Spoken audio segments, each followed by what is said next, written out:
Hey, good evening, everyone. I now call to order the April 13, 2021 meeting of the City of Sugar Land Planning and Zoning Commission. Good evening and welcome to everyone. We'll start with item 3A, public comment. Citizens who desire to address the commission with regard to matters on the agenda will be read and or received at this time. Do we have anyone signed up for public comment? No, sir, we do not. All right, I'll close the public comment section and we'll move on to section 4A, consideration of an action of the minutes of the March 25, 2021 Planning and Zoning Commission meeting. Minutes are in your packets. Anyone have any comments or changes to the proposed minutes? Motion to approve.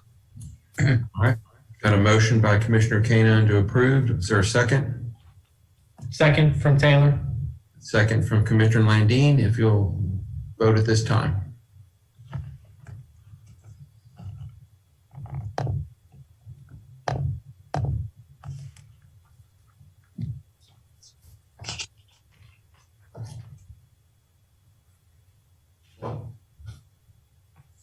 Mine's not clicking, but I voted in the affirmative.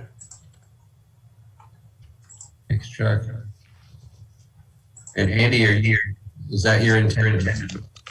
Yes, since I wasn't at the meeting, I can't comment on the validity of the minutes. Okay, I just want to make sure your vote was recorded accurately. Okay, that motion passes. Now let's move on to item 5. I think the thing to do here, y'all correct me if I'm wrong, we're going to review and discuss the proposed change in zoning from interim standard single-family residential R1I to standard single-family residential R1 and zero lot line single-family residential R1Z for property in the New Territory community located west of the Telfair development, south of US 90A, east of Alcorn Bayou, and north of the Brazos River. I think what we should do is hear Laura's report. When that concludes, I will then open the public hearing and receive any public comment, and then when we're done with that, I'll close it and then we can have our discussion as a commission. Okay, so Laura, take it away. Sure thing.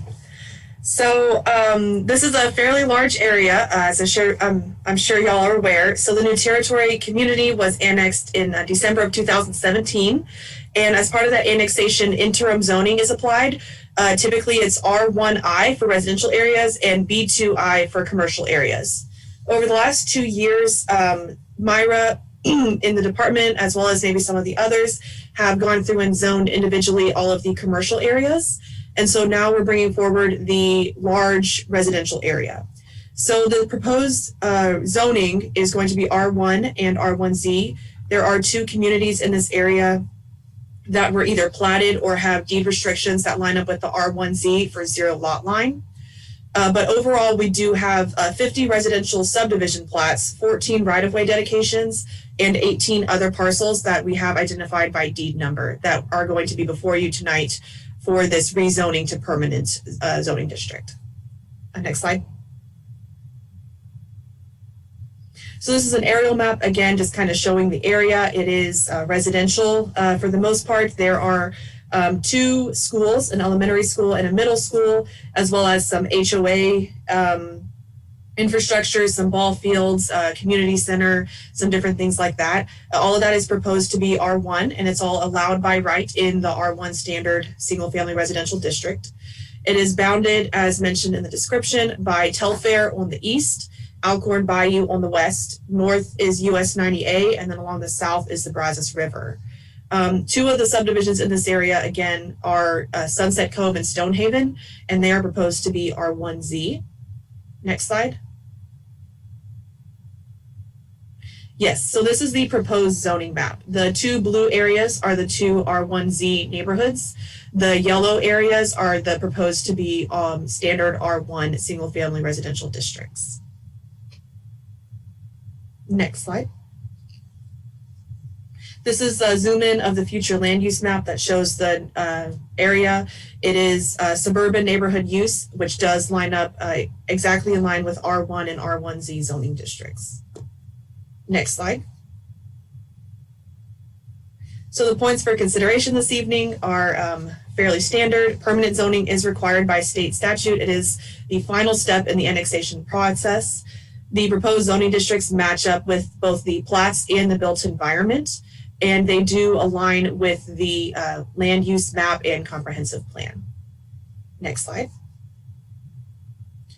Public hearings, we do notify. We actually sent out postcards this time around because there were almost 5,000 property owners that had to be notified. We sent out postcards that had both the public hearing tonight as well as the city council public hearing for May 4th.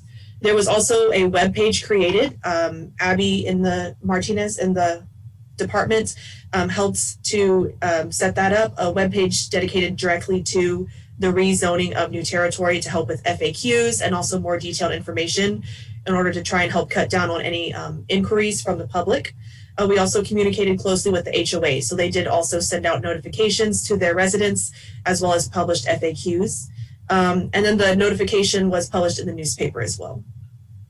We had minimal inquiries received, and in fact, the one phone call that I did receive directly to my phone was actually completely unrelated to the rezoning itself. It was a gentleman who was concerned with the addressing on the card itself. So again, there are minimal inquiries. We have heard no opposition to this change in zoning. And next slide.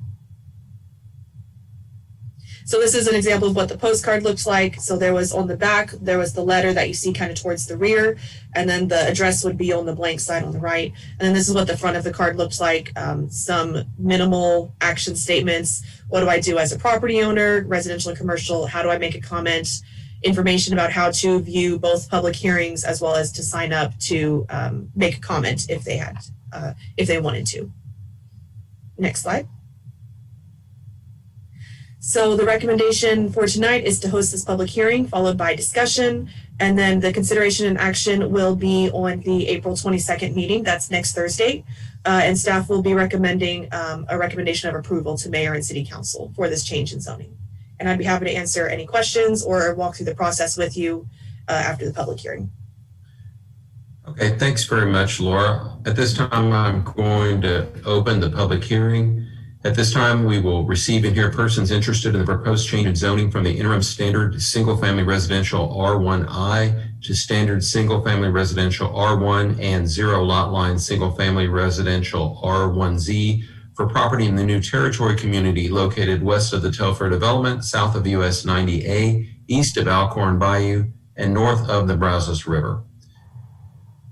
Do we have anyone that wishes to address the commission in public hearing?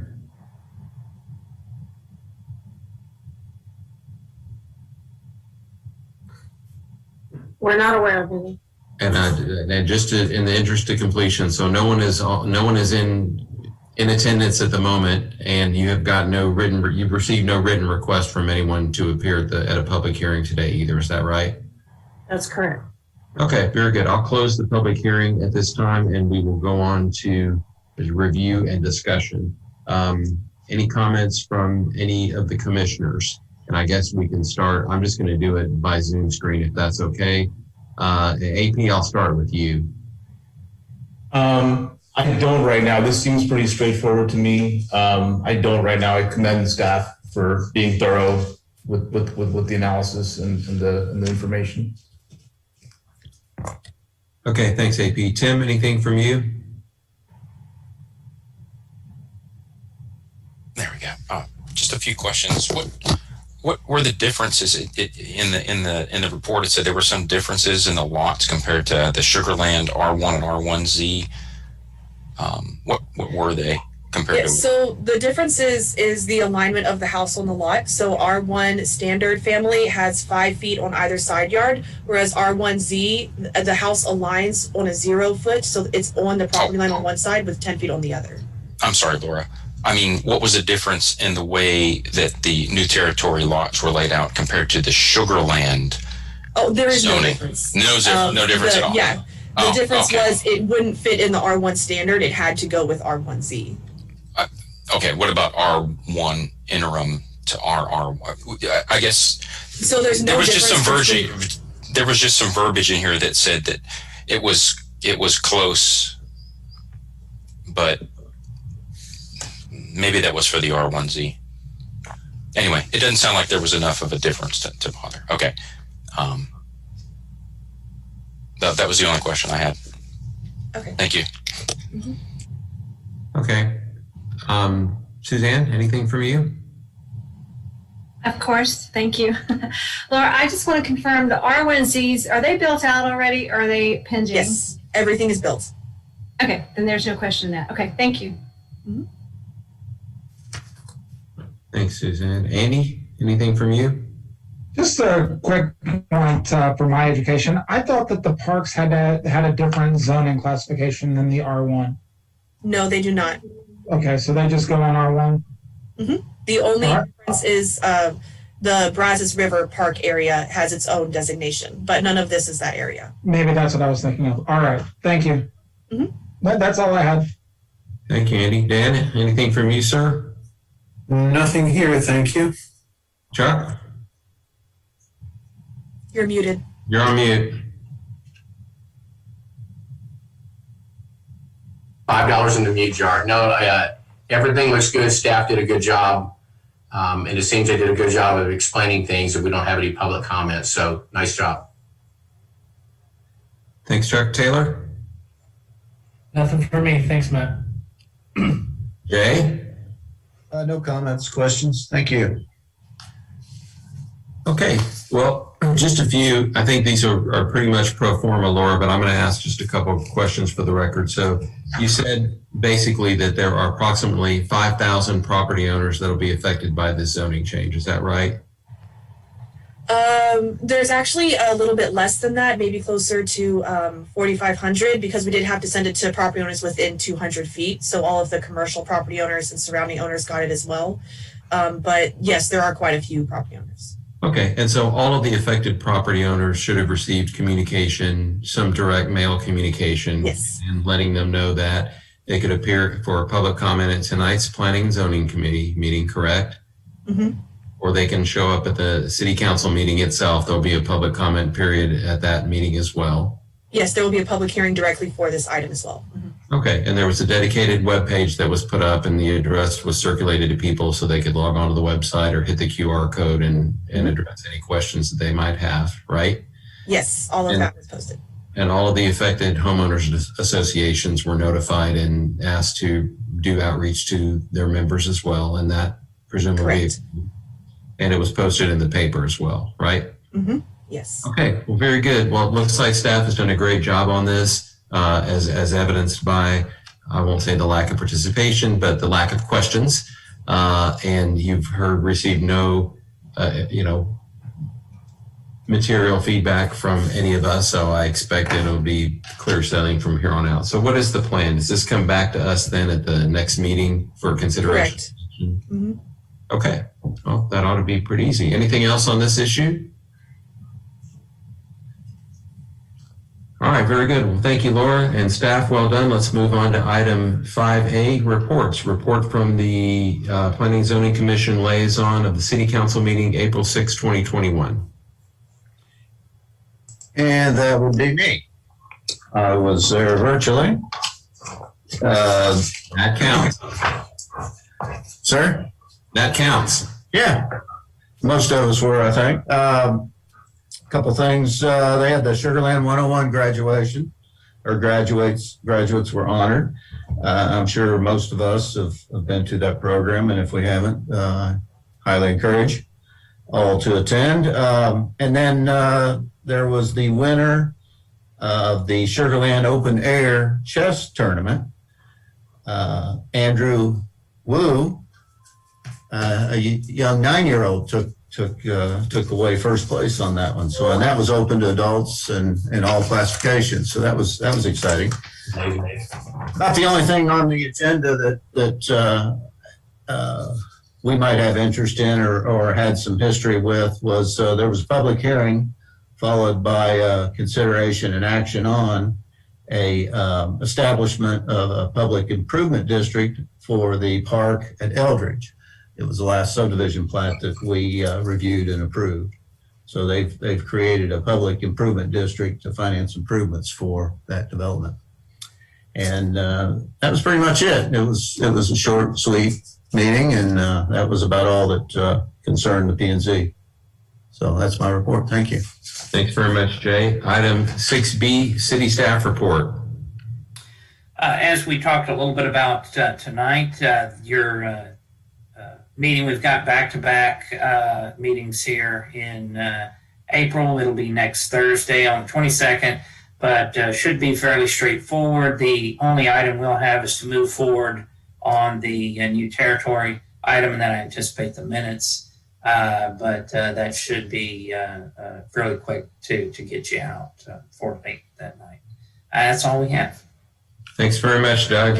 Anything else for the good of the group this fine evening? All right, do I hear a motion to adjourn? So move. And I see Jay, and I see a second, I think, by AP. If you'll all vote, that motion carries. We are adjourned. Have a great evening, and we will see you all on the 22nd. Bye-bye. Take care. Bye. Bye, everybody. Have a great week.